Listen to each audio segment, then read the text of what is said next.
Cassiano, eu vou fazer um recorte de uma declaração recente do Mário Bittencourt, já após a conquista da Copa Libertadores da América, em que ele disse em uma dessas centenas de entrevistas que ele concedeu, que ele precisava fechar o ciclo de 2023, que era vencendo a Recopa Sul-Americana.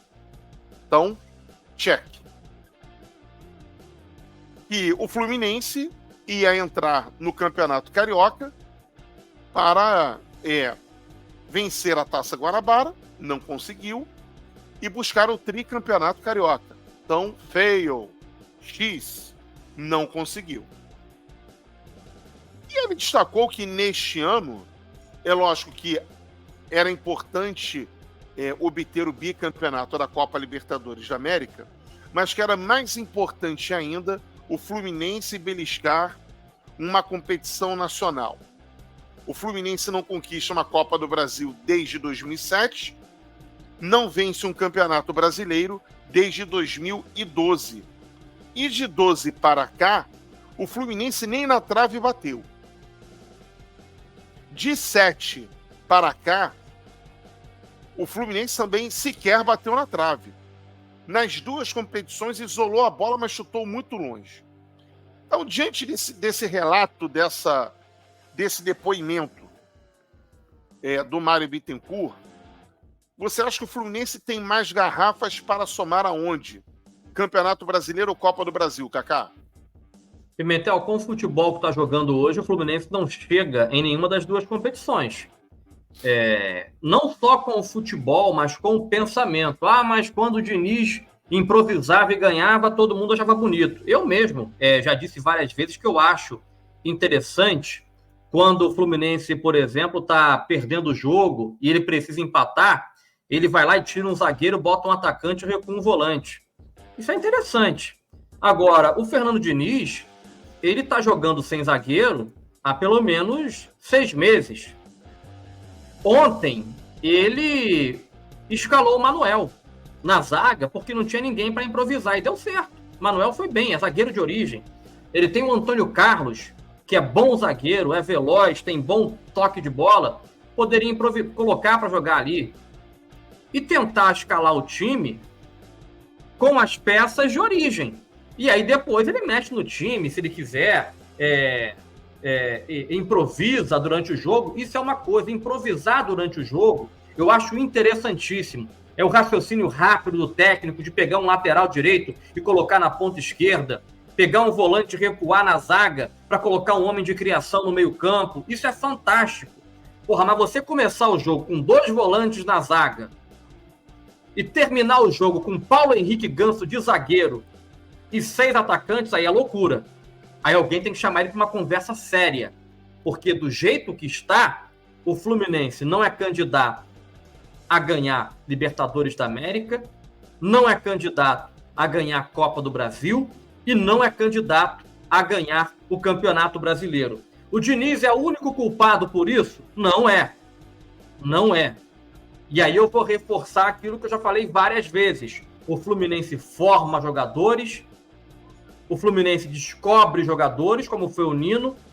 Jogadores chegam no clube, fazem muito sucesso e na hora de vender o Fluminense vende mal. E aí, além de vender mal, não repõe. O Fluminense repôs o Nino com o Antônio Carlos. E aí tem gente que diz o seguinte: não soube repor. Eu acho que soube repor, sim. Mas o Antônio Carlos não joga. E quando jogou, foi bem. Então não dá para julgar ainda a diretoria de que, não repôs. Tá todo mundo falando isso. O Fluminense não repôs a saída do Nino. Lógico que repôs. Contratou o Marlon antes do Nino sair, porque sabia que ele ia sair. O Marlon não foi bem. Contratou o Antônio Carlos, que não joga. E quando jogou, foi bem. E aí o erro da diretoria é de entrar 100% na onda de Fernando Diniz e trazer Renato Augusto, que quando foi contratado, ou melhor, quando surgiu o boato, nós falamos, é loucura. Renato Augusto é um bom zagueiro, um bom meio-campo, um excelente jogador, mas conviveu com as lesões no Corinthians em 2023. A lesão que afastou o Renato Augusto do Fluminense agora é uma lesão que ele sentiu pela primeira vez em 2009. Renato Augusto machucado, mais de 30 anos. Thiago Santos machucado, mais de 30 anos. Marlon machucado, 28 anos. Samuel Xavier se machucou, mais de 30. Germancano, mais de 30. Keno, mais de 30. Então o elenco envelhecido está dando a resposta no começo do ano. Erro da diretoria por comprar 100% a ideia do Diniz de trazer jogadores mais experientes, mais velhos. Aí trouxe um garoto. Relâmpago Marquinhos. Cada jogada é um cachau.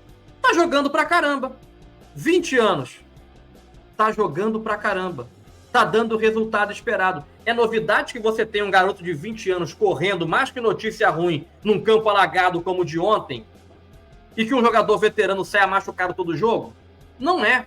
Então, do jeito que tá, Pimentel, não vai dar. A não ser que o Diniz recoloque a cabeça no lugar e volte a ser o Fernando Diniz que foi no ano passado, que improvisava quando tinha que improvisar, mas passou a ser mais consciente, quando em alguns momentos recuava o time mesmo vencendo, porque as demonstrações do Diniz em 2024 são péssimas, são horríveis, e do jeito que está, o torcedor do Fluminense hoje, dia 17 de abril de 2024, não pode criar expectativa em conquista de título, de Libertadores da América, de Copa do Brasil e Brasileiro. Nós estamos em abril, e até agora o Fluminense não fez um grande jogo.